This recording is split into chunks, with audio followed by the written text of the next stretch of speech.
Je dois dire avec beaucoup d'intérêt et de plaisir cet ouvrage qui montre combien Foster est un imposteur et un menteur. C'est très dominant de sa personne, quel que soit le brillant de son écriture. C'est aussi un personnage extrêmement nuisible et extrêmement vindicatif. Et j'ai relu son livre avec beaucoup de détails m'avaient échappé. Enfin, je vous en donne un par exemple, dans l'affaire du Chevalier de la Barre. On dit toujours Voltaire défend le Chevalier de la Barre, mais ce qu'il a fait au temps où le Chevalier de la Barre était encore en vie, c'était uniquement de lui-même de dire qu'il n'y était pour rien dans cette affaire parce qu'il voulait se protéger, comme on a trouvé un de ses livres chez le Chevalier de la Barre, et seulement après la mort du Chevalier de la Barre qu'il s'en est un peu occupé, enfin il a parlé de défense, mais il n'a absolument pas défendu de son vivant. Donc il y a d'autres choses à dire, mais je vous renvoie au livre de Mme Sigaud si vous voulez plus de précision sur l'affaire Calas et sur bien d'autres choses. Elle s'est aussi occupée d'une grande institution de l'Ancien Régime qui est l'hôpital général, grande institution mais qui avait effectivement bien des défauts et des tâches, et c'est là-dessus qu'elle s'est intéressée, notamment pour le traitement des enfants dans ce cadre-là. Et cela nous amène au deuxième point des centres d'intérêt de Mme Sigaud, à savoir la défense de l'enfance. Cette enfance qui est si maltraitée, comme on le sait, avec toutes les affaires dont nous entendons parler. Et Mme Sigaud s'est intéressée déjà au plan historique à cette question de la pédophilie, appelons les choses par leur nom, et aussi, bien sûr, à ce qu'elle s'est devenue à notre époque où nous voyons éclater des affaires comme l'affaire Epstein. Enfin, je crois que on dit Epstein comme on dit Frankenstein, je suppose, puisque maintenant nous avons appris qu'il y a une nouvelle prononciation. Je ne sais pas. Ça doit être une prononciation régionale, bretonne ou alsacienne, je ne sais pas. Enfin, toujours est-il que Mme Sigaud a pris la défense de l'enfance, et d'ailleurs ça lui a valu certaines attaques fielleuses. Par exemple, elle s'est attaquée à une de ses fausses gloires littéraires, un personnage littéraire qui était, curieusement, tout le monde savait qu'il avait des rapports avec la pédophilie, mais c'était vertueusement contourné, y compris dans nos milieux. Je le souligne parce que c'est tout de même intéressant de voir qu'il y a des gens qui s'achètent une immunité, et donc on contournait, on savait, mais c'est pas si grave, il écrit bien, etc. Et donc Mme Sigaud n'a pas hésité à montrer que le roi était nu et à montrer qu'il y avait cela, et ça lui a valu des avanies, des attaques personnelles particulièrement perfides, et je trouve que c'est vraiment odieux, et ça a révélé d'ailleurs la réalité sur les gens qui l'ont attaqué ainsi. Donc, pour en venir à cette affaire de pédophilie, on en a beaucoup entendu parler, on en parle encore d'ailleurs. Alors, vous savez que c'est très grave quand il s'agit de Bétarame, mais ça est beaucoup moins grave quand c'est la mairie de Paris. Depuis, là, il y a une différence qui est sans doute de nature. Alors, c'est cette réalité accablante, car on s'est rendu compte, c'est un petit peu comme dans l'affaire des poisons, vous savez, où on a découvert qu'à partir d'une affaire, au fond anecdotique, qu'il y avait tout un réseau. De la même façon, là, on découvre des réseaux en quantité, et Mme Sigaud s'est très courageusement attaquée à tout cela, et donc elle va nous présenter aujourd'hui la perversion des mœurs, des Lumières à Epstein, et donc nous allons voir malheureusement cette pieuvre qui existe et qui détruit notre jeunesse, et donc je pense que nous allons avoir un moment très intéressant, parce que en plus, je dois dire, j'ai déjà entendu Mme Sigaud, qui est un orateur agréable et qui a du punch. C'est ce qui est très important, je crois. Et donc, je la remercie encore une fois d'avoir eu la gentillesse de venir prendre de son temps pour nous parler. Madame. Alors on m'a demandé des lumières à l'affaire Epstein, et en fait j'aime bien changer les titres. On va appeler ça du grand siècle à l'affaire Epstein. Parce que les lumières c'est le 18e, et je fais commencer mon analyse au 17e siècle. Voilà. Alors d'abord, au préalable, pour comprendre l'affaire Epstein, Stein comme Eisenstein, Albert Einstein, le Liechtenstein, d'accord? C'est comme ça qu'on dit chez nous. Voilà. Il faut savoir que ce ne sont pas les Rothschild, mais les Rockefeller qui ont initié la révolution sexuelle. Alors les Rothschild, ils sont partout ailleurs, mais là-dedans, c'est très précisément la famille Rockefeller. Et l'intrusion du sexe dans l'espace public et la sexualisation forcée d'une partie de la société. Ça, c'est l'œuvre, c'est le chef-d'œuvre, ils en sont fiers, si je vous assure, des Rockefeller. Voilà. Donc le livre de Judith Reisman raconte le plan de domination mondiale avec réduction de la population. Plan de domination mondiale initié par Rockefeller. Voilà. C'est ce livre, Judith Reisman, qui est décédée maintenant, elle est décédée en 2020, et elle m'a envoyé avant de mourir, quelques mois avant de mourir. Il me dit, est-ce que tu peux faire traduire ça en France? Donc on est 3 à avoir eu ce texte, une avocate jamaïcaine, un professeur de droit américain, et votre servante. Voilà, je ne suis pas peu fier. Merci. Ouais, merci Judith. Voilà. Donc Rockefeller à la finance, la CIA partout et Kinsey pour les expériences. Donc ça c'était pour répondre à la question qu'on m'avait posée, de préciser pourquoi je parle des Rockefeller et pas des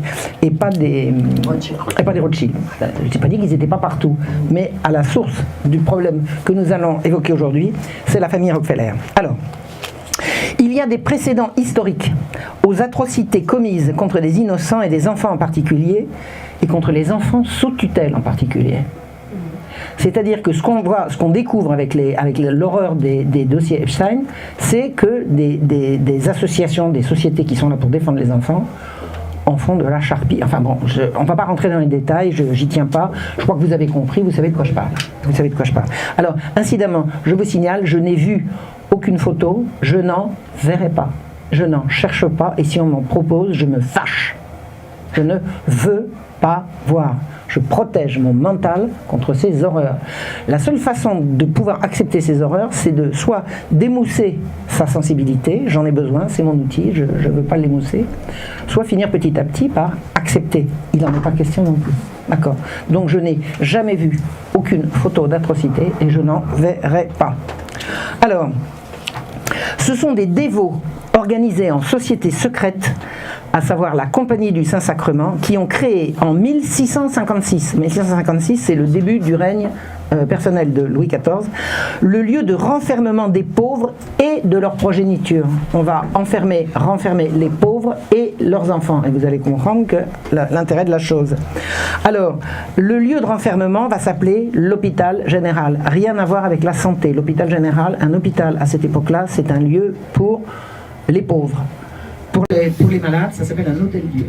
Donc c'est pas le même mot. Quand on dit hôpital, on dit c'est l'équivalent d'un asile. Voilà. L'idéologie qui sous-tend la création de cet hôpital général est que les pauvres sont coupables, d'une part, pour commencer. Salauds de pauvres, ils n'ont qu'à travailler, la terre manque de bras. Qu'est-ce que c'est que ça? Ils tendent la main, là. Les pauvres sont des coupables. Et il faut les séparer de leurs enfants pour éviter la reproduction de la gueuserie. C'est-à-dire au cœur de la première institution qui va renfermer les pauvres et s'occuper de leurs enfants, vous avez cette haine des pauvres.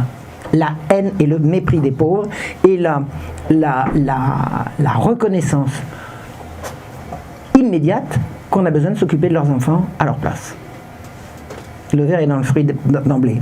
Louis XIV, trop jeune pour comprendre à quoi il a affaire et désireux d'apaiser le conflit avec les juges. Le conflit avec les juges, c'est la Fronde, c'est la guerre qui a duré 4 ans, ça a été une horreur. La Fronde, ça a été une guerre civile. Moi je vois, il y a des villages dans mon coin, en Bourgogne, il y a notamment un très beau bourg qui s'appelle Entrain-sur-Nohain. Ils ont vu passer les troupes qui ont tout brûlé, ensuite les autres troupes qui ont brûlé ce qui restait, et ensuite ça n'arrêtait pas. Le village a été rasé. La Fronde, c'est une guerre civile absolument atroce. Donc quand les juges qui ont été parmi les fomenteurs de ces troubles, quand ils vont voir le roi en disant « Majesté, nous avons une solution pour le problème de la gueuserie, tous ces mendiants qui vous tendent la sébille là, et qui vous empêchent de circuler dans les villes, nous avons une solution », j'ai émis l'hypothèse que le roi a dit « S'il n'y a que ça pour les calmer, on va leur accorder ». Il ne savait pas où il allait mettre les pieds. Et il ne pouvait pas savoir, il ne pouvait pas deviner. Donc, il a accepté de valider une institution qui va passer en 1661 entre les mains des juges jansénistes. C'est-à-dire que la première élaboration de l'hôpital général, c'est 1632, c'est encore sous Louis XIII. Louis XIV signe en 1656 et en 1661, Mazarin ayant prévenu le roi que la Compagnie du Saint-Sacrement, c'est un État dans l'État, ce sont des gens dangereux, la Compagnie du Saint-Sacrement se saborde et à l'hôpital général, dont la Compagnie du Saint-Sacrement occupait tous les sièges de direction, passe aux mains des jansénistes. Alors, quelques mots sur cette secte. C'est comme ça qu'on disait à l'époque. Un jour, je me suis fait engueuler pour avoir dit que c'était une secte. C'est pas moi qui ai inventé le mot pour les définir, c'est eux-mêmes. C'est comme ça qu'on disait à l'époque. Alors, le jansénisme est un mouvement religieux né sous Louis XIII qui prône un pessimisme et un rigorisme absolu. absolue. Je me suis amusé un temps à faire des comparaisons avec les talibans. Ça colle. Ça colle. Voilà. Alors, le mot vient de Cornelius Jansen, qui était évêque d'Ypres. Le jansénisme, c'est une sorte de protestantisme calviniste qui n'aurait pas rompu avec Rome. C'est paradoxal, mais c'est comme ça. C'est le paradoxe du jansénisme. Alors, le janséniste dit que Dieu fait et décide de tout. Il sauve ou damne qui il veut, et l'homme n'y peut rien. Vous ne pouvez pas vous racheter. Vous êtes un pécheur. Vous êtes sauvé ou n'êtes pas sauvé? Vous n'y pouvez rien. C'est Dieu qui décide. Alors il y a des moyens de savoir si vous allez être sauvé. C'est par exemple si vous êtes riche. C'est que Dieu vous a accordé le les riches sont beaucoup plus susceptibles d'être sauvés que les autres. Salauds de pauvres. Ça je vous ai expliqué. Les pauvres sont vraiment des salauds. Ils n'ont qu'à travailler. On est d'accord. Alors leur idée c'est que l'homme n'est pas libre et que Jésus est mort pour les élus, les bons. Pas tout le monde. Jésus n'est pas mort pour tout le monde. C'est pas vrai. Non. Juste pour les bons. C'est-à-dire eux. Le chrétien doit haïr sa propre chair et celle des autres. C'est ce qu'on appelle un anti-humanisme. Tout ce qui touche à l'humanité simple, souffrante ou aimante, c'est mal. C'est mal. Ils se sont rassemblés au couvent de Port-Royal, qui est quelque part dans le sud de Paris. Vous connaissez, c'est la vallée de Chevreuse. Et les jansénistes sont soutenus par le monde des juges. C'est les juges. Les juges, c'est une sacrée engeance dans l'histoire de France. À Port-Royal, on dispose d'1 heure par jour pour soi-même. Sur 24, vous en avez une pour vous. Le silence et le recueillement sont de mise toute la journée. Toute conversation est proscrite. On ne chauffe pas les chambres.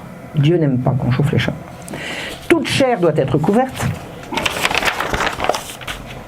L'amitié la plus anodine entre un prêtre et une femme sont interdites.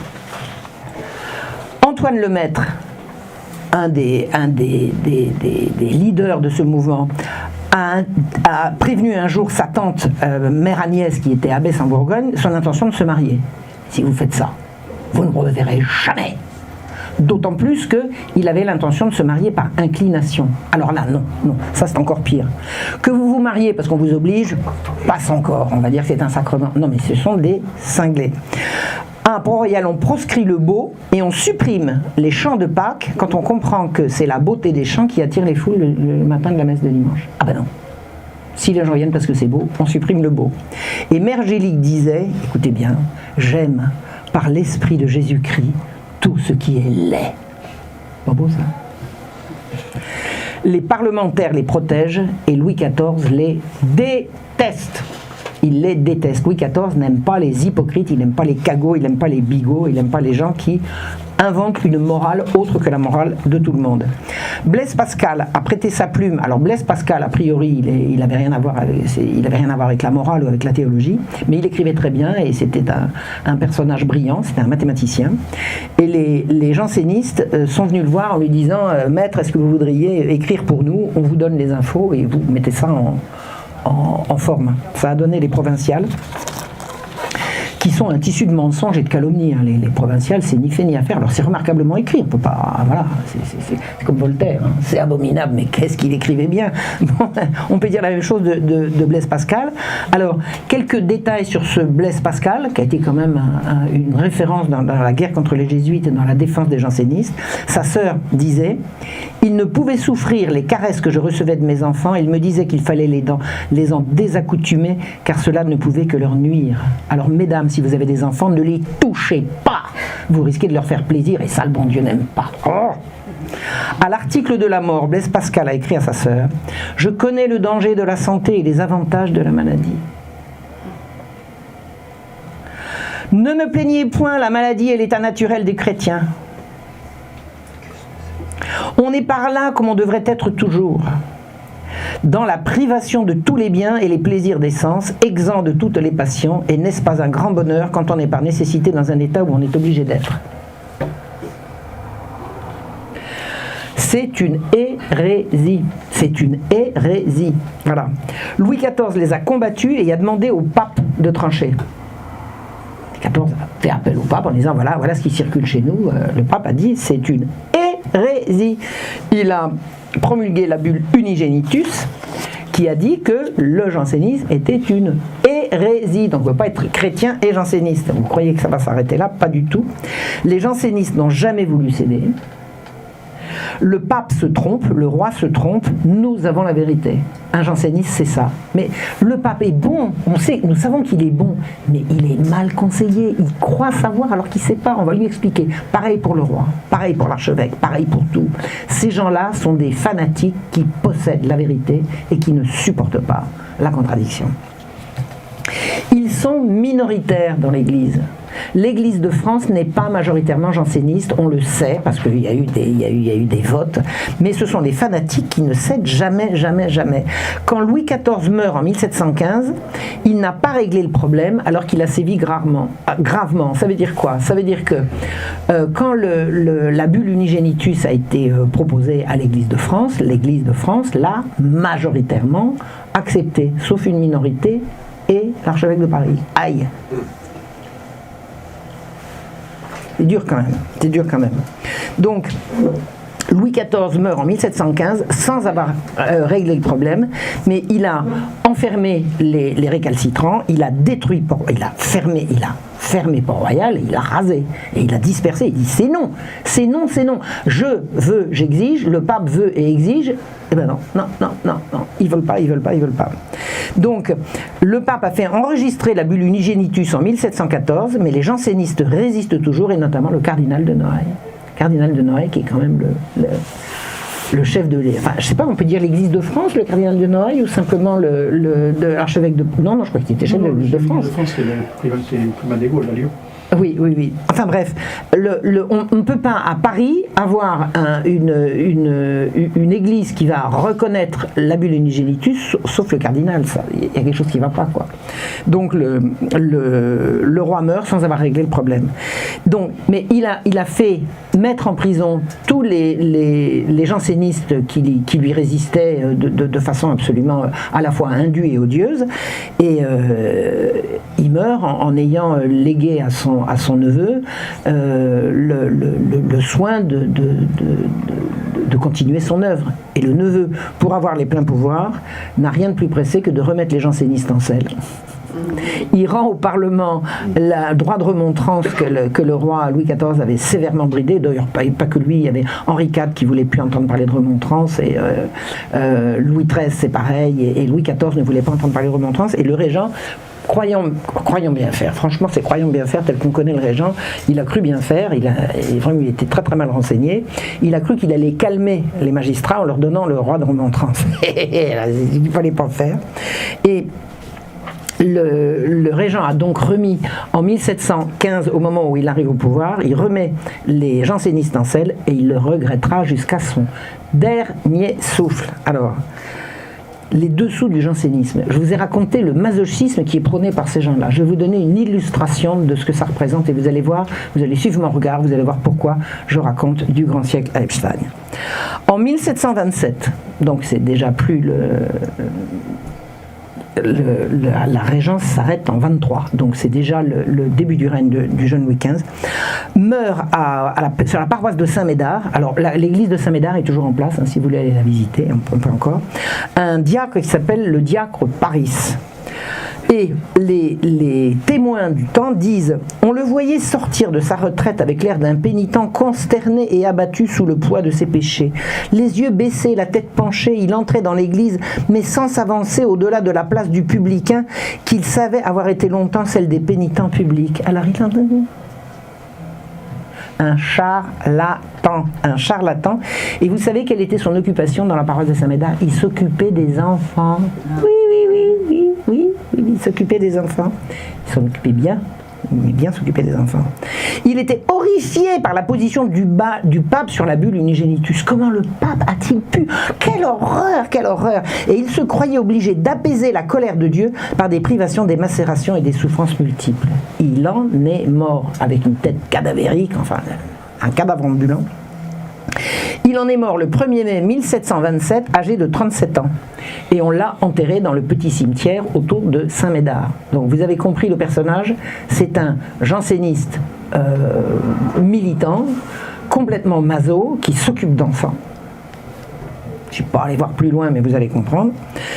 Et il meurt et on l'enterre au cimetière de Saint-Médard. Et qu'est-ce qui se passe? Des miracles vont avoir lieu sur sa tombe. Ah! Alors, il y a miracle et guérison. Et vous savez ce que ça prouve? Ben, ça prouve que Dieu est avec les jansénistes et pas avec les autres. D'accord? Vous avez compris? Il y a miracle sur la tombe du diacre au Paris, donc Dieu est janséniste. Le nouvel archevêque se fâche, il dit: eh oh, s'il y a des miracles, c'est à nous, l'Église, de décider, et pas à vous. C'est à l'Église de dire s'il y a miracle ou pas. Et le nouvel archevêque lance il dit allez voir ces personnes qui se disent miraculées, faites venir des médecins, faites une enquête et venez nous raconter ce qui se passe. Et qu'est-ce que conclut l'enquête? Hystérie. C'est de l'hystérie. Les femmes qui poussent des hurlements, ah, elles se font des sauts de carpe, ah mon Dieu, sauve-moi, sauve-moi. Et l'archevêque, il dit, attendez, ce sont des scènes d'hystérie. Nous ne validons pas les miracles. Mais les avocats jansénistes et les juges jansénistes, ils savent mieux que l'archevêque. Mais l'archevêque, il ne sait pas. Il croit savoir, il ne sait pas. Et en fait, c'est de l'ingérence du laïc dans le religieux par l'intermédiaire du judiciaire. C'est-à-dire que le jansénisme est une ingérence du laïc dans le religieux, une ingérence active, méchante, agressive et monstrueuse, vous allez voir. Plus on persécute les jansénistes, plus ils se réjouissent de souffrir pour la vérité. Ah, mon Dieu, merci de nous faire souffrir. C'est ce qu'on appelle des fanatiques. La tombe du diacre, Paris, va devenir le théâtre de manifestations violentes à caractère sexuel qui va attirer les foules. Pourquoi à caractère sexuel? D'abord, premièrement, violente. Vous avez des malades qui se présentent devant la tombe du diacre et pour leur faire des convulsions, on leur tape dessus. Pif, pif, paf, bing, bang, boum, bang, bang. Et les convulsions seront guérissantes. C'est-à-dire, plus ils vont avoir de convulsions, plus ils vont être facilement guéris. Donc, pour leur donner des convulsions, on leur donne des coups, puis quand ils commencent on dit, regardez, la guérison va arriver. Et alors, à force de taper dessus et de leur faire des convulsions, vous avez des jambes en l'air, des seins qui sortent du truc. Oh, venez voir, il y a du spectacle à Saint-Médard. Et vous avez tout le quartier qui vient tirer sa chaise. Venez voir, il va y avoir des convulsions. Attendez. Trouble à l'ordre public, c'est éminemment sexuel. C'est éminemment sexuel. Ça ne le dit pas, mais ça l'est quand même. Parce que si les gens viennent regarder ça, c'est parce que c'est affriolant. Donc, le public se rue pour voir des femmes se dénuder, comme on irait voir aujourd'hui des films gore. C'est exactement la même chose. C'est exactement la même chose. Pour aider aux convulsions, on commence par secouer les patients, après on les frappe à coups de poing, puis à coups de bûche, puis à coups d'épée, puis après on les torture. Et il y a du monde pour regarder ça. Les convulsionnaires de Saint-Médard. La crème du jansénisme parlementaire est là. Les juges, les avocats, des nobles, ils viennent regarder les miracles à Saint-Médard. Les miracles, ce sont des filles hystériques qui se dénudent en poussant des hurlements et en faisant des sauts de carpe contre eux, des coups, des tortures. C'est absolument épouvantable. En 1732, 27-32, les années passent et ça continue. Le cardinal de Fleury, qui se trouve être le principal ministre du jeune Louis XV, interdit ce qui s'apparente à de la tromperie et de la manipulation du peuple. Il y a vraiment trouble à l'ordre public. Et là, l'autorité publique dit « Nous allons faire cesser ces monstruosités. Nous interdisons, si c'est un trouble à l'ordre public, et on procède à des arrestations diverses et on ferme le cimetière. Allez hop, plus de cimetière, plus de convulsions. » Pas du tout. Alors d'abord, le lendemain du jour où le cimetière a été fermé, des plaisantins ont écrit sur la porte du cimetière « Par ordre du roi, défense à Dieu de faire miracle en ce lieu ». Tout le monde rigole. Quand vous avez les rieurs avec vous, en général, vous allez loin. Voltaire a fait ça toute sa vie. Mais c'est pas du rire, c'est du ricanement, hein, c'est du rire méchant. Donc, les jansénistes ne veulent pas céder. On ferme le cimetière et ils se moquent de l'autorité qui a fait ça. Donc, qu'est-ce qui va se passer? Les convulsions vont continuer ailleurs. Puisqu'on ne peut plus convulsionner à Saint-Médard, on va convulsionner. À l'hôpital général, par exemple. Hein? Qui c'est qui va aller voir? L'avocat Barbier, qui est un des grands mémorialistes de l'époque, il y en a quelques-uns, mais lui c'est un des très grands, il écrit en décembre 1734. Il y a un cordonnier de mon quartier qui a une fille de 16 ans et un fils de 18 qui sont initiés dans l'art de convulsionner. On dit parmi les gens du peuple que la fille a 600 livres par an et le garçon 400. Il y a une caisse et avec de l'argent et de l'enthousiasme, on fait faire au peuple ce que l'on veut. Il y a une organisation qui corrompt les gens du peuple. Et ce que touchent ces garçons et ces filles, c'est l'équivalent. Alors j'ai un moyen de transformer l'argent, les prix de l'Ancien Régime en prix actuel par rapport au salaire minimum. Ça serait l'équivalent de 1500 € par mois. Hein, pour prendre des coups et faire semblant d'être miraculé. En fait, ce sont des abominations sadomasochistes avant la lettre. Alors avant la lettre, parce que Sade il n'a pas encore commencé sa carrière, et Masoch encore moins. Donc ce sont des abominations sadomasochistes organisées par la magistrature. D'accord ? Les convulsions vont continuer en privé jusqu'à la Révolution. Les femmes, alors attendez, je vais dire des atrocités, accrochez-vous, on va vite passer, mais il faut que je vous le dise. Les femmes vont être battues, percées, crucifiées, rouées de coups, écrasées et certaines cousues. L'une d'elles mange des charbons allumés. Il y a des femmes qui se transpercent les deux seins avec 2 poignards. Parmi ces femmes volontaires, il y a un homme, Edme Cellier, qui est un peu simplet. Vous croyez qu'il était vraiment volontaire ? Des coups, on est passé à des blessures graves à l'épée, on ira jusqu'au crucifiement. On fait des neuvaines de crucifiement. Une femme, à un moment donné, a refusé, elle y est passée quand même. C'est trop tard, ma cocotte, tu seras crucifiée. L'avocat Lepage, qui est c'est le porte-parole de tous ces jansénistes, raconte avoir vu une femme boire un breuvage abominable fait d'excréments divers. C'est insoutenable. Et vous avez des gens qui se précipitent pour assister à ça. Si c'est pas diabolique, c'est quoi ? Que nous dit Barbier ? On ne parle, surtout dans mon quartier entouré de paroisses jansénistes, que de ces sottises. Ce qui est certain, c'est qu'il y a 10 ou 12 filles grosses et que ces chefs de doctrine et de prédiction engagent les mères des femmes du peuple qui ont cédé à la persuasion de leur livrer elles-mêmes leurs filles ce qu'elles font en vue de Dieu. C'est pas encore ça, c'est pas encore le cas, là, à votre avis ? On dit qu'il y a plus de 5000 personnes engagées dans toutes ces cabales et l'argent ne leur manque pas. Cela en fait vivre un grand nombre et fait du tort à bien des successions. Ces gens-là sont riches à millions. Ils ont une cagnotte qui s'appelle la boîte à Perrette, dans laquelle tous les jansénistes qui veulent faire du bien à la secte, au lieu de donner quand ils n'ont pas d'héritier direct, au lieu de donner à telle ou telle œuvre, ils donnent à ces gens-là, à l'œuvre des convulsions. La dérive est tellement scandaleuse qu'elle va finir par inquiéter le Parlement. Ça commence à sentir très très mauvais. Ça sent quoi ? Ça sent le diable en fait. Ça sent le diable. Vous allez voir comment. On voit 20 personnes, hommes et femmes, qui s'assemblent dans une maison un soir.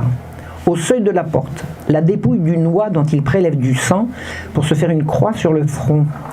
Ils la font rôtir et la mangent avec du pain et de l'eau. Ceint d'une ceinture de cuir, la nuit, ils vont en procession à l'ancien port royal des Champs. C'est pas un peu suspect comme rituel, ça ? Le sang d'une oie, là, attendez, c'est quoi ça ? La police envoie des agents subalternes pour voir au lieu d'envoyer des commissaires. Pourquoi ? Pourquoi la police n'envoie pas des commissaires ? Parce que les commissaires sont incorruptibles. Ils envoient des agents subalternes que les jansénistes payent grassement et ils reviennent, ils n'ont rien vu. Donc personne n'a été arrêté. Ils sont inarrêtables. Dès que la police arrive, des guerpilles, ils ont été prévenus. La police est corrompue par l'argent des jansénistes. Le masochisme prôné par les jansénistes a son corollaire, c'est le sadisme, bien évidemment. Écoutez ce que disait la robuste mère du régent, Madame Palatine. Elle se plaignait à différentes reprises de cette dérive d'immoralité du temps de la Régence. Là, on recule un petit peu, parce que là, je vous raconte les atrocités à l'époque du cardinal de Fleury, c'est-à-dire qu'on est déjà un peu avancé dans le siècle, mais au temps de la Régence, la mère du régent disait « Il se commet plus d'horreur à Paris que jamais il ne s'en est commis chez les gentils, voire même Sodome et Gomorrhe. Ceux qui veulent être vertueux et vivre chrétiennement, on les tient pour sots et pour des gens sans esprit. Les vicieux sont aimés, les gens vertueux, on les hait. C'est une vraie pitié. » Ça veut dire quoi ? Ça veut dire que c'est un renversement des valeurs. En janvier 1735, le Parlement est obligé d'en connaître. C'est-à-dire que le scandale est tel que là, maintenant, si les juges ne veulent pas se démarquer, au moins officiellement, de ces atrocités, il va leur en cuire. C'est devenu une affaire d'État. Les convulsionnaires sont arrêtés entre 1735 et 1761. On les arrête. Ceux qui reconnaissent avoir trompé, on les relâche. Ceux qui continuent de nier l'évidence, on les garde en prison. Mais ça va continuer en privé jusqu'à la Révolution. Alors attention, atroce, deuxième salve, tenez-vous bien.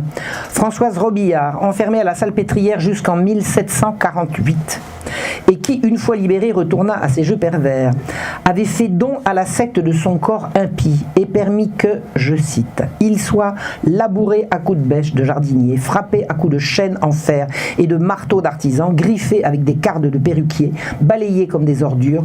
On la promenait dans un tonneau garni intérieurement de lames, de couteaux et de grands clous acérés. On lui tirait la langue avec des tenailles afin de la lui marteler. On lui lançait des flèches dans les côtes. Armée d'épées, plusieurs secouristes se jetaient sur elle pour ferrailler ensemble. Elle était le terrain de la bataille. Elle mourra en 1759 après un voyage au calvaire du Mont Valérien au cours duquel elle sera lapidée, puis enterrée vivante et enfin crucifiée. Cela continuera en province et discrètement derrière les portes bien closes de l'hôpital général, entre autres. Alors c'est pas du satanisme, c'est quoi ça? En tout cas c'est diabolique. C'est diabolique, c'est sadique et c'est sexuel. Ça vous rappelle pas quelque chose? Ce sont ces magistrats, avocats et autres jansénistes parlementaires qui dirigeront l'hôpital général, les mêmes dirigent l'hôpital général, et interdiront au roi et à l'archevêque de Paris d'aller voir ce qui s'y passe. Ce sont ces magistrats sadiques qui ont la main sur les entrées et les sorties d'enfants, qui entrent à l'hôpital général et en disparaissent par milliers. J'ai relevé 2000 noms d'enfants sur 10 ans. D'enfants qui ont disparu.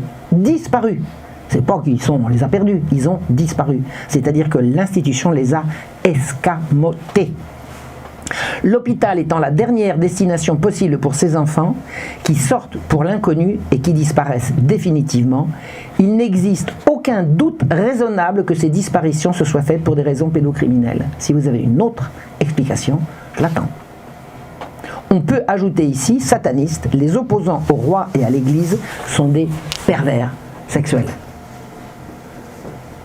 Alors, les 2000 enfants qui ont disparu, il y en a beaucoup plus qui ont disparu, mais ceux que j'ai répertoriés, ont disparu entre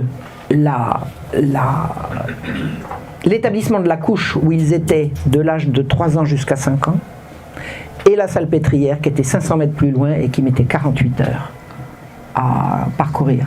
C'est-à-dire que les enfants, sous la responsabilité de l'hôpital général, quittent la couche à l'âge de 5 ans. Ils reviennent de nourrice, ils sont installés à la couche, ils y restent 2 ans, et là, à partir de l'âge de 5 ans, on va les envoyer pour les petites filles à la Salpêtrière et pour les petits garçons à la Pitié. Il y a 500 mètres entre les deux établissements. J'ai relevé que sur, je ne peux pas dire la statistique, mais disons moi, 1 fois sur 4, les convois qui emmènent ces enfants faire 500 mètres mettent 48 heures à arriver. Où ont dormi ces enfants pendant 48 heures? Et pourquoi, une fois arrivés à destination, ils tombent comme des mouches? D'autre part, ceux qui sont rentrés à la Salpêtrière avec leur mère en sortent par milliers sans aucune destination reconnue. La collusion entre les jansénistes Bigot et les gens des Lumières anticatholiques est patente. Alors je vais vous expliquer comment. Alors ils ont en commun une haine inextinguible des jésuites. Les jésuites c'est le diable, pour eux c'est là. Tout ce qui est jésuite c'est absolument abominable. Donc la magistrature janséniste va faire interdire les jésuites. Et l'article jésuite de l'encyclopédie est un florilège de toutes les calomnies répandues contre les jésuites. Rien n'est juste tout ce qu'on raconte sur les jésuites à l'époque est rigoureusement faux. La vérification a été faite. Donc les jansénistes s'en prennent aux jésuites. Les jésuites, c'est les hyper-catholiques, si vous voulez. S'en prendre aux jésuites, c'est s'en prendre à l'Église, tout simplement. Donc les jansénistes attaquent les jésuites au nom de Dieu, et les Lumières attaquent les jésuites au nom de la raison. Et vous allez voir, Alors ce sont que des calomnies. J'ai fait 2 conférences à ce sujet. J'avais un projet de livre, mais j'en ai d'autres avant, donc je ne sais pas si je vais pouvoir le faire. Mais vraiment, les calomnies contre les jésuites jusqu'à très précisément le Vatican II, au moment où du renversement des comment dit-on, c'est la congrégation générale, c'est ça. Les jésuites Nouvelle Manière ont obtenu de Paul VI la validation du reniement pratiquement de tous les préceptes d'Ignace de Loyola. Donc les jésuites jusqu'à 1763, tout ce qu'on raconte sur eux, c'est complètement faux. À partir de 1963, de qui parlez-vous ? C'est comme ça qu'on peut savoir. Ce que je sais, c'est qu'à l'époque, tout ce qu'on raconte sur les jésuites, c'est faux, c'est faux, c'est faux, c'est faux. C'est une machine à calomnie. Calomnie, calomnie. Alors, que dit Diderot dans l'encyclopédie ? Alors, il dit à l'article philosophe, « La raison est à l'égard du philosophe ce que la grâce est à l'égard du chrétien. Le philosophe forme ses principes sur une infinité d'observations particulières, alors que le peuple adopte les principes sans penser aux observations qui l'ont produit. » C'est-à-dire qu'il oppose un philosophe au peuple. Le philosophe, il pense, et le peuple, il ne pense pas. Il décide avant de savoir. Il croit que la maxime existe, pour ainsi dire, par elle-même, mais le philosophe prend la maxime dès sa source, il en examine l'origine, il en connaît sa propre valeur, et n'en fait que l'usage qui lui convient. C'est-à-dire que c'est bel et bien l'équivalent de la grâce. La raison est pour le philosophe ce que la grâce est pour les chrétiens. Il y a ceux qui l'ont et ceux qui ne l'auront jamais. Ceux qui l'ont, c'est le haut du panier. Ceux qui ne l'auront jamais, c'est le peuple. Et ça, c'est vraiment comparable. C'est vraiment à mettre en parallèle. À l'article mendiant. Que dit l'encyclopédie ? Un mendiant est un gueux ou vagabond de profession qui demande l'aumône par oisiveté et par fainéantise au lieu de gagner sa vie par le travail. Ça, c'est les jansénistes. C'est exactement la même chose. Sauf que les jansénistes, c'était au nom de Dieu, alors que là, c'est au nom de la raison. Quant aux vagabonds de profession, on a des travaux utiles dans les colonies où on peut les employer leurs bras à bon marché. Voilà, ça c'est ce que dit l'encyclopédie. C'est la morale de la Compagnie du Saint-Sacrement reprise par les jansénistes. Salauds de pauvres, au boulot. Et l'hôpital général sera une espèce de camp de concentration au sens étymologique du terme, dans lequel le travail n'est pas payé. Donc vous avez des donneurs d'ordre qui disent « Ah ben tiens, j'ai des travaux à faire à l'hôpital général, on ne paye pas les gens, c'est pratique. » Hôpital, dans l'encyclopédie qui est un gros dictionnaire, il n'y a pas un mot dans tout le dictionnaire, il n'y a pas un mot sur l'hôpital général, ni à enfants abandonnés, ni à mendicité, ni à pauvreté, ni à hôpital, ni à charité. Et l'ensemble des règlements de l'hôpital général font un volume de plus de 600 pages, tenu par les jansénistes. Eh bien, l'encyclopédie ne dit pas un mot de l'hôpital général à toutes les entrées que je vous ai dites. C'est-à-dire que l'encyclopédie accepte de passer sous silence cette abominable institution. Jansénistes et Jean des Lumières sont partisans du libéralisme économique.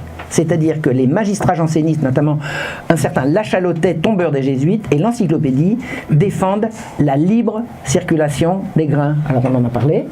La libre circulation des grains, c'est la fin de l'autorité du roi. Et c'est le remplacement du bien commun par l'économie de marché. C'est la remise en cause de l'autorité royale et même de sa raison d'être. Ce sera l'antichambre de la République. C'est-à-dire que jansénistes et Jean des Lumières sont d'accord. Ils sont également partisans d'interdire au peuple de trop s'instruire et reprochent quoi aux jésuites d'instruire le peuple gratuitement. Les jésuites avaient créé leur collège. Ils avaient situé leur collège de telle sorte que les gens de la campagne puissent venir le matin et rentrer le soir. De telle sorte que les gens les plus humbles puissent participer, enfin profiter de cette instruction gratuite. Lachalotais, le fameux magistrat breton, disait « N'y a-t-il pas trop d'écrivains, trop d'académies, trop de collèges ?» En France, on en prend trop. Alors qu'on se plaint de manquer de bras, il dit « Le peuple même veut étudier. Des laboureurs, des artisans envoient leurs enfants dans les collèges des petites villes. Le bien de la société demande que les connaissances du peuple ne s'étendent pas plus loin que ses occupations. » Trop d'écoles. Ça, c'est les jansénistes. Voltaire, Ça, c'est les Lumières. Je vous remercie de proscrire l'étude chez les laboureurs. Moi qui cultive la terre, je vous présente requête pour avoir des manœuvres et non des clercs tonsurés. Dès que quelqu'un va étudier, il va devenir clerc tonsuré. Vous avez remarqué? Rousseau. N'instruisez pas l'enfant du villageois, car il ne lui convient pas d'être trop instruit. C'est bien, hein, les 1000. L'obsession de Voltaire sera d'écraser l'infâme. L'infâme, c'est les catholiques. Tous les mensonges seront bons. Il veut se débarrasser de la religion catholique de préférence. Pour Voltaire, les protestants sont meilleurs que les catholiques car ils ont moins de fêtes, donc ils gagnent plus d'argent. À part ça, il les méprise. Mais alors, il les méprise. Il méprise les protestants, mais il les préfère aux catholiques parce que eux, au moins, ils gagnent plus d'argent. Ce qui est exact. Le siècle des Lumières, c'est également le siècle du libertinage. Ah, on va les retrouver. Qu'on peut appeler également le goût de l'atroce, le goût de la transgression, le goût de l'ammoralité. Et c'est là qu'on va les retrouver. Un certain Boyer d'Argence, qui est un homme de lumière s'il en fut, a écrit un livre en 1748 qui s'appelle Thérèse philosophe. Ce fut un grand ami des Lumières, alors on prétend qu'il n'est pas sûr que Boyer d'Argence ce soit lui qui a écrit Thérèse philosophe, comme on n'a trouvé personne d'autre et que ça lui ressemble quand même beaucoup, on va en rester là, puis si c'est pas lui, c'est quelqu'un qui lui ressemble, écoutez bien. Qu'est-ce qu'il dit dans Thérèse philosophe? Mais ma petite mère, tu ne sais ce qu'il me faut auparavant, je ne vaux rien quand je n'ai pas fait la besogne qui affecte le plus vivement mon imagination. Je vous laisse comprendre de quoi il parle. Les autres idées ne sont pas nettes et se trouvent toujours absorbées, confondues par celles-ci. Et je t'ai déjà dit que lorsque, à Paris, je m'occupais presque uniquement de la lecture et des sciences les plus abstraites, dès que je sentais l'aiguillon de la chair me tracasser, j'avais une petite fille, ad hoc, comme on a un pot de chambre pour pisser, à qui je faisais une ou deux fois la grosse besogne dont il vous plaît de ne pas vouloir tâter de ma façon. C'est-à-dire que ce grand philosophe des Lumières dit qu'un homme de lettres doit avoir une petite fille à disposition pour la sodomiser quand il a besoin de travailler. Sinon, il a l'esprit pas clair. C'est ça que ça veut dire. Et il n'y a pas autre chose à comprendre.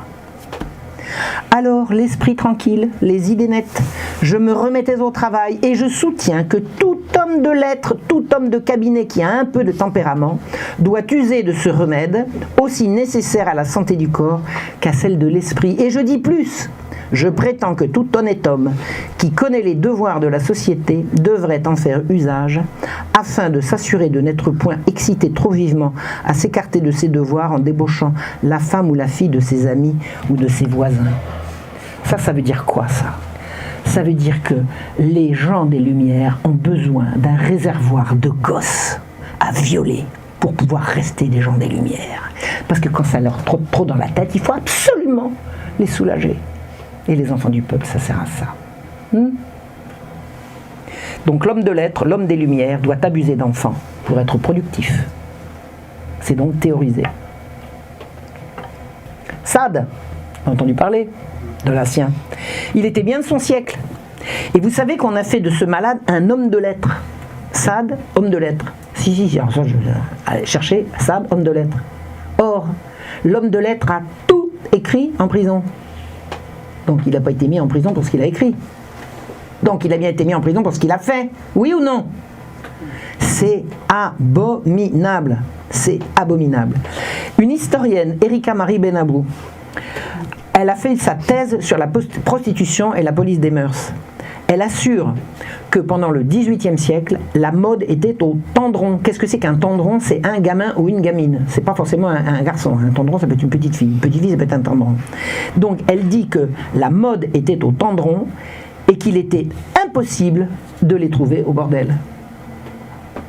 Une mère les bordels étaient connus, ils étaient répertoriés, il y avait une police des mœurs qui visitait les bordels. C'est comme ça. Alors, il y a une littérature, il y a une source archivistique absolument phénoménale sur les rapports des mères maquerelles dans les bordels. C'est absolument extraordinaire comme richesse de détails. Alors, c'est pas ragoûtant, autant vous dire. Bon, bref.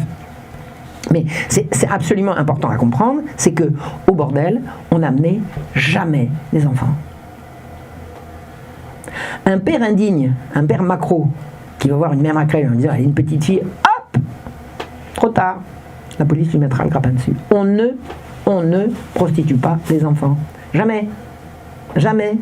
ça coûterait trop cher. La mère maquerelle serait immédiatement fustigée, Donc, on n'amène pas d'enfants au bordel, d'accord? Bah alors, comment ils font? Ils aiment bien les tendrons, ils en profitent, comment ils font s'ils n'ont pas le droit? Alors, les enfants du peuple enfermés à l'hôpital général sont de toute évidence les proies des pédophiles qui sont venus se servir dans une institution hors de tout contrôle extérieur. Avant la Révolution, l'hôpital était entre les mains des juges jansénistes. Les disparitions d'enfants que j'ai relevées par milliers n'ont jamais été dénoncées, sauf par moi. Alors là, j'en sais quelque chose. J'ai passé des heures et des heures et des heures et des heures et des journées entières aux archives de l'assistance publique. Si quelqu'un avait écrit un truc sur le sujet, je l'aurais su. J'ai tout épluché. Donc, il y a un rapport du franc-maçon La Rochefoucauld-Liancourt pour l'Assemblée nationale. Alors, au début de la Révolution, l'Assemblée nationale a dit il faut voir ce problème de l'hôpital général, tous ces pauvres, et on demande au franc-maçon La Rochefoucauld-Liancourt de faire un rapport sur l'état de l'hôpital. Eh bien, La Rochefoucauld-Liancourt rend un rapport qui charge indûment l'Église de toutes les misères qu'il y a à l'hôpital général et lavera les juges de toute responsabilité. Or, l'Église, elle était absolument impuissante à l'hôpital général. Elle était impuissante. Aucun prêtre ne pouvait, ne serait-ce que avoir libre accès aux enfants de cœur pour les confesser quand ces messieurs en avaient décidé autrement. C'est effrayant. Donc le rapport de La Rochefoucauld-Liancourt est totalement mensonger. Et il passe sous silence la fondation de l'hôpital général en 1656. Donc il fait un rapport sur l'hôpital général et il oublie de dire à quel moment et par qui il a été créé. C'est extraordinaire. On va faire l'historique d'un truc, on ne sait pas quand il a commencé. Et l'hôpital général de l'époque est devenu l'assistance publique, puis c'est devenu la DAS, puis c'est devenu l'ASE. Et il n'y a jamais eu de rupture. C'est-à-dire que les enfants du peuple sont toujours entre les mains d'une institution totalement opaque et franc-maçonne et qui viole les gosses depuis ces temps-là. C'est une évidence qu'il les violait, puisqu'on sait qu'il violait des gosses, puisqu'il s'en vantait, et qu'il ne pouvait pas le faire ni dans les bordels, ni bien évidemment, on imagine, dans les beaux quartiers. Donc l'hôpital général était un réservoir d'enfants pour les réseaux pédocriminels tenus par les juges jansénistes, opposants jusqu'à la mort de la royauté, à la royauté et à la papauté. L'autorité publique, par l'intermédiaire de ces gens-là, s'est toujours substituée à la famille pour le bien des enfants, sans aucun contrôle extérieur. Et c'est encore le cas aujourd'hui. C'est-à-dire que l'institution, aujourd'hui, telle qu'elle fonctionne, qui retire les enfants aux parents, qui se substitue à la famille pour dire le bien, le mal, etc., et qui organise maintenant, je n'ai pas à vous démontrer qu'il y a des viols dans toutes ces institutions. Maintenant, c'est étalé dans les journaux. Moi, je le dis depuis 40 ans. On me dit, t'es dingue, tais-toi, arrête. Bon, ben maintenant, ça va. On a compris que j'étais pas dingue et que je disais la vérité. Maintenant, je vous dis que c'est pas nouveau. C'est les mêmes dont on a vu qui crucifiaient des femmes. Vous imaginez, on a à la tête de ces institutions qui se passent le témoin de génération en génération sans aucune interruption, des cinglés, des sadiques, des gens sans aucune morale qui ont une obsession, leur haine des catholiques. Mais alors là, ils appellent ça la haine des jésuites, mais c'est la même chose. C'est la même chose. La Révolution verra la victoire des jansénistes par la constitution civile du clergé. C'est quoi la constitution civile du clergé? C'est, l'Église maintenant elle est laïque. Les prêtres vont être élus. Par qui? Par la population. Il y a des juifs là, c'est pas grave, ils vont voter. Ils vont voter pour élire un curé, sympa. Ou des protestants, ou des libres penseurs, enfin bon, peu importe. Donc, la soumission de l'Église à l'État était le programme des jansénistes, ils l'ont obtenu par la Révolution. La ruine de l'Église, qui a perdu tous ses moyens, ça c'était vraiment le but. L'Église a été totalement dépossédée de tous ses biens, de tous ses revenus. C'est une victoire des Lumières, la Révolution, parce que le libéralisme économique et le renversement du dernier rempart du protecteur du peuple, c'était le roi. Donc, en faisant tomber le roi et en promouvant le libéralisme économique, on fait s'effondrer tout ce qui pouvait être du côté du peuple, sous l'Ancien Régime. Un certain prince de Conti était à la fois franc-maçon et protecteur des jansénistes. Eh oui, c'est comme ça. francs-maçons, jansénistes, francs-maçons. C'était pas toujours les mêmes, mais les deux se sont beaucoup croisés. Les francs-maçons sont restés, les jansénistes ont disparu. Encore que, on sait qu'il y a une association ici à Paris qui s'appelle La Famille, qui perpétue à toute petite échelle les folies des jansénistes, leur masochisme. Et j'ai reçu un jour, récemment, un appel d'un monsieur qui me dit: j'ai été élevé dans une famille, je suis fasciné par tout ce que vous racontez sur les jansénistes, j'ai vécu ça à la maison. Ce sont des dingues. Tout ce qui est bon c'est mal, tout ce qui est mal c'est bon, tout ce qui est laid c'est beau, tout ce qui est beau c'est laid. C'est un renversement intégral complètement délirant. Alors le pont entre les jansénistes et les Lumières, eh bien, c'est la franc-maçonnerie. Où est-ce qu'on les retrouve? Par la franc-maçonnerie. La Révolution a déchaîné des violences anticatholiques et lancé le culte de Voltaire, le roi des menteurs. La guerre civile, que ce soit en Vendée ou ailleurs, et surtout la révolte du peuple contre le sort fait à ses prêtres et à sa religion. Le peuple français était viscéralement attaché à la religion de ses pères. La plupart des violences faites aux catholiques ont un caractère sexuel. Et oui, c'est les femmes dénudées, fouettées à mort, c'est les mariages. Vous avez entendu parler des mariages républicains à Nantes? C'est une abomination. C'est dénuder les gens, les ligoter ensemble pour les noyer ensemble, le père avec la fille, le curé avec la religieuse. C'est sadique, monstrueux et toujours sexuel. On a affaire à des malades sexuels. Il y a eu des femmes dénudées et fouettées à mort à Lyon sans que l'autorité ne bouge un doigt. À la sortie de la messe, là, les furieux, ils prennent les femmes, ils les dénudent et ils les fouettent à mort. Et évidemment, les hommes qui se précipitent pour leur venir en aide sont massacrés sur place. On n'a pas besoin de ça. Maintenant, je vais vous parler de la révolution sexuelle mondiale aujourd'hui. Alors, je crois qu'on a compris le lien entre les uns et les autres. Il n'y a pas de rupture. Il n'y a jamais eu de rupture. Il n'y a eu ni dénonciation ni rupture. Alors, le renversement des valeurs a fait du sexe un outil de mort et de domination. C'est-à-dire qu'il y a une évolution sadique des films pornographiques qui en est l'illustration. Les premiers films pornographiques montraient un homme avec une femme, après un homme avec deux femmes, puis après un homme avec beaucoup de femmes, et puis des jeunes femmes, et puis après des adolescentes, et puis après des gamines, et puis après des bébés. À chaque fois, c'est toujours plus. Toujours plus. Là, et puis après, les enfants, on les viole, après on les bat, après on les tue, puis après on les mange. D'accord? C'est la logique. C'est toujours plus.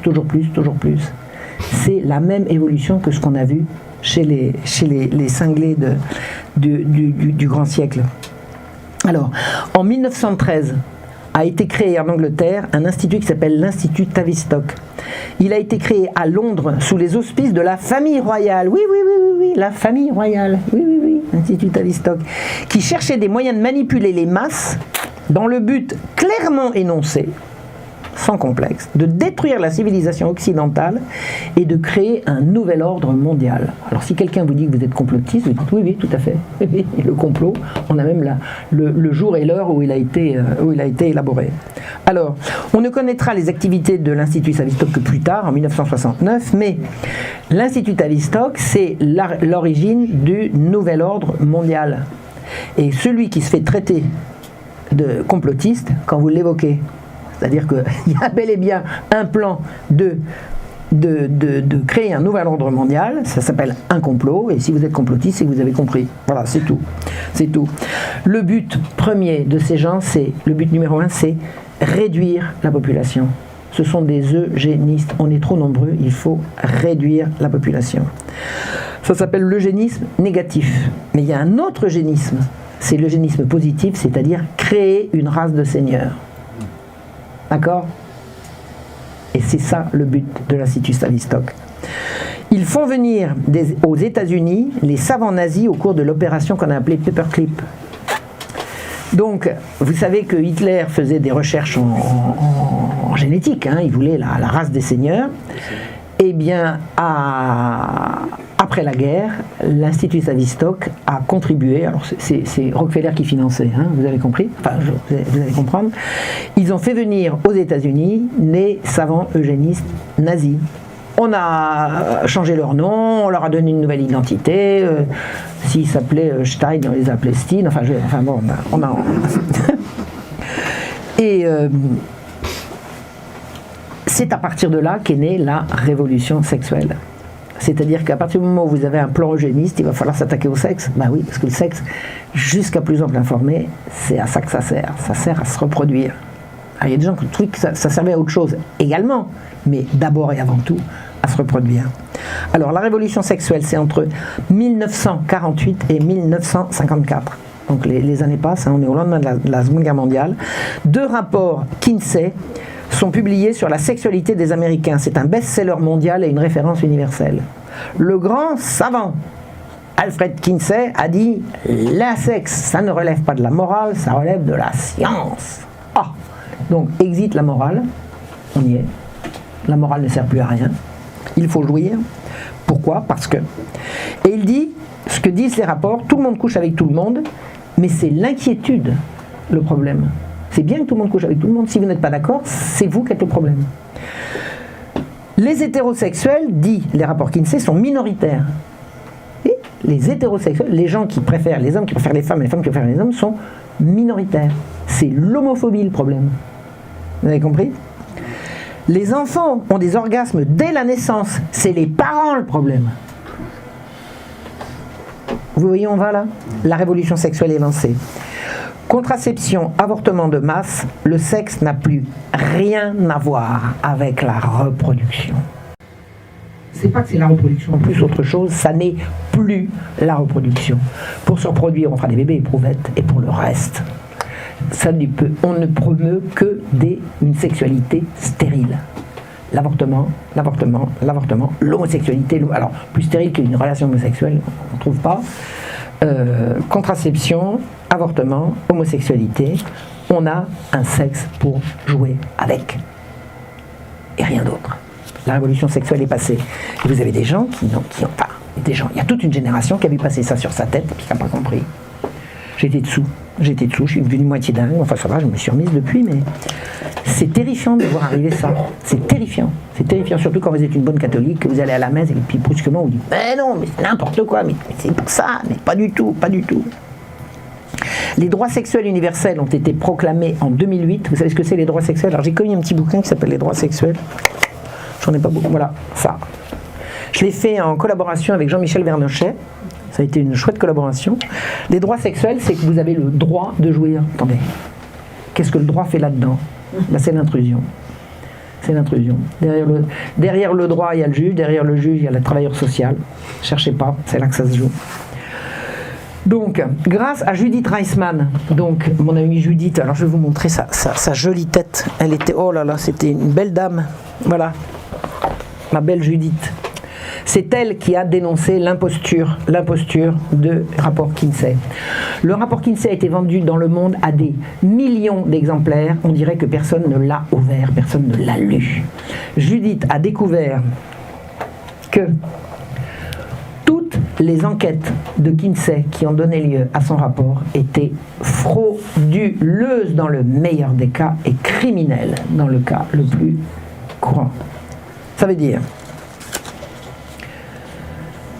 la fraude de Kinsey sert dans le monde entier pour justifier la sexualisation des enfants, les rapports Evars, tout ça, ça vient de Kinsey. Et Judith s'est rendue compte, et elle a vérifié, elle a validé, c'est absolument incontestable, que la pseudo-sexualité des enfants a été obtenue en torturant et en violant des centaines d'enfants par des pédophiles, et les réactions des enfants, qui étaient leurs évanouissements, leurs convulsions, leurs hurlements, leurs tentatives de fuite, étaient qualifiées d'orgasme.